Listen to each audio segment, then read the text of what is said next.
बलम तेरी आ रही है तो जा रही हूँ, क्या बिटिया तेरी आ रही है रे मैं तो जा रही हूँ।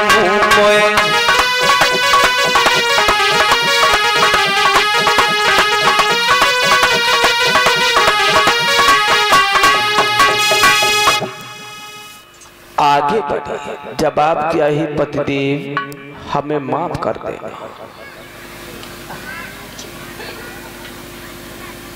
माफ कर देना। और आगे बढ़े, मैंने आपकी मर्जी के अलावा कोई कार्य नहीं किया, लेकिन आज हम अपनी आत्महत्या करने के लिए तुम्हारी मर्जी के बिना जा रहे हैं। हे प्राणेश्वर, हो सके तो हमें क्षमा कर देना। इधर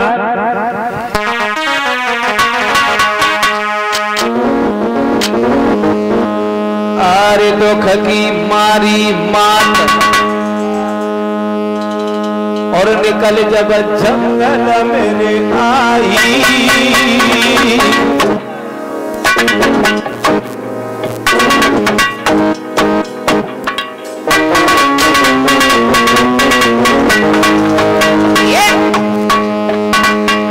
दुख की मारी मात निकल जब जंगल को आई,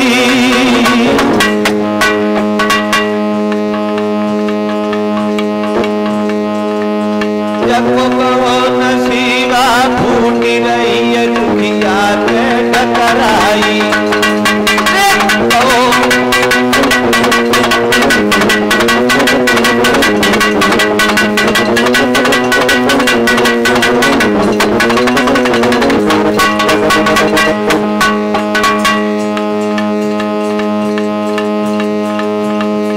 अरे माता जब जंगल में आई, अरे माता जब जंगल में आई, पहुंचे संत आगामी नारद रहे बतलाई, पहुंचे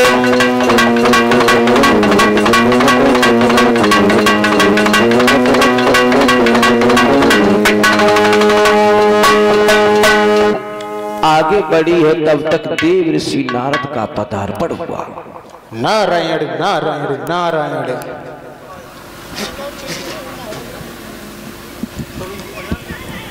बेटी सीताराम महाराज। सीताराम बेटी, ये क्या कर रही हो तुम? महाराज, हाँ, आपको नहीं दिखाई दे रहा है? दिखाई नहीं दे रहा, तभी तो पूछ रहा हूँ। मैं अपनी आत्महत्या करने के लिए आया। क्यों? तुम्हें पता है आत्महत्या करना कितना बड़ा पाप है, और तुम आत्महत्या कर रही हो? क्या वो बात नहीं है प्रभु। बोलो क्या बात है? मेरी गोदी से किसी बालक ने जन्म नहीं लिया। जब आत्महत्या कर लोगी तो क्या बालक की प्राप्ति हो जाएगी क्या? जब आत्महत्या कर लोगी तो बालक की क्या प्राप्ति हो जाएगी क्या? प्रभु, हाँ, इस जीवन पे मर जाना ही अच्छा है। बेटी, अगर तुम मर जाओगी इससे आपका कोई भी काम नहीं बनेगा सिवाय बिगड़ने के अलावा। प्रभु, हाँ बोलो। बात वो नहीं, फिर क्या बात है? हमारी कोख से कोई किसी बालक ने जन्म नहीं लिया। बेटी, अब मैं इस जीवन से तंग आ चुका। बेटी, मैं जीना नहीं चाहता। ऐसा करो, तुम घर पे जाओ। हाँ, घर पे जाओ और जाओ, बालक की आपको अवश्य प्राप्ति होगी। हमारे? हाँ, हमारी कोख से बालक? हाँ महात्मा जी, बोलो। सत्य है, क्यों? सत्य है। अभी तो मैं ये समझ रहा था कि ग्रस्त लोग झूठ बोला करते हैं, और मैंने समझ लिया कि आप भी झूठ कह रहे हैं। बेटी, तुम नहीं जानती हो, सुनो। यार मोर बचन चाहे पड़ जाए फीका, और संग संत बचन पाथर की लीला, संत बचन पाथर की लीला।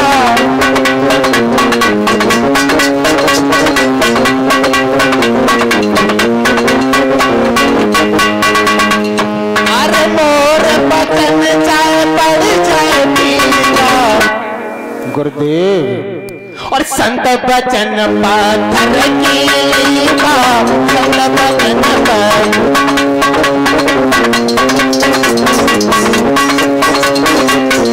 और लला संदीप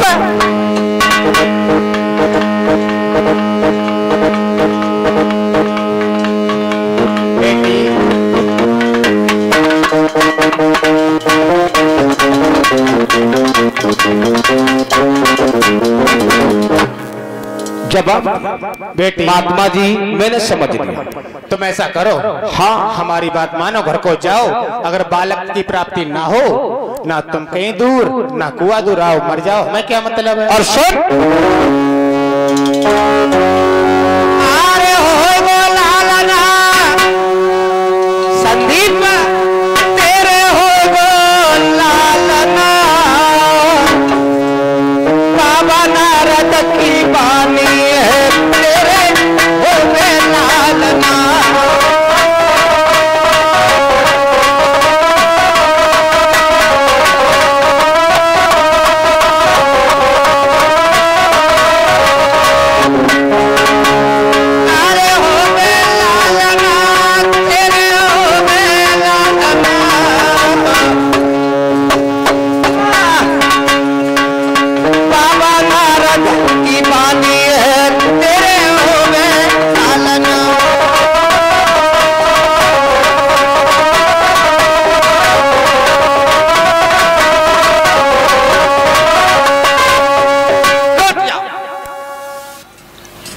कहने लगी महारानी महात्मा जी, एक बात बताओ।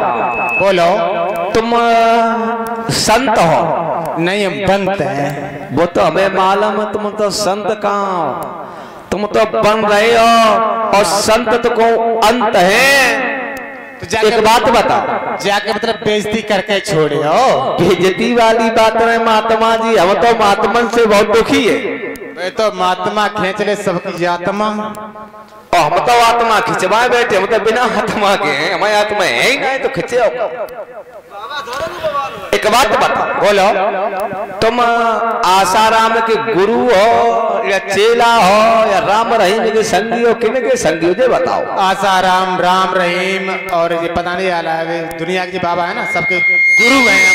तुम गुरु हो और क्या। सही बात है, ये बात सत्य है कि कपटी गुरु आलसी चेला परीक्षित महाराज और होए नरक में फेल।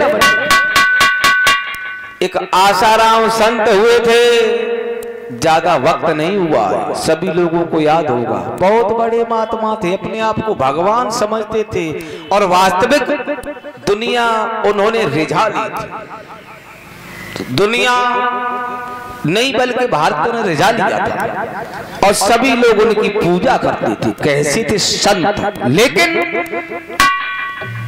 ये राग वो है परीक्षित महाराज, कितनी चोरी करो, चाहे डकैती डालो, कत्ल करो, और अगर पुलिस से बचो चाहो तो केवल छाई राग में आ जाओ। सो हम रोटी सो सबके समाप्त। बाबा जी मेरी बात सुनो, इसी के ऊपर मैंने एक भजन लिखा था भैया हरीश।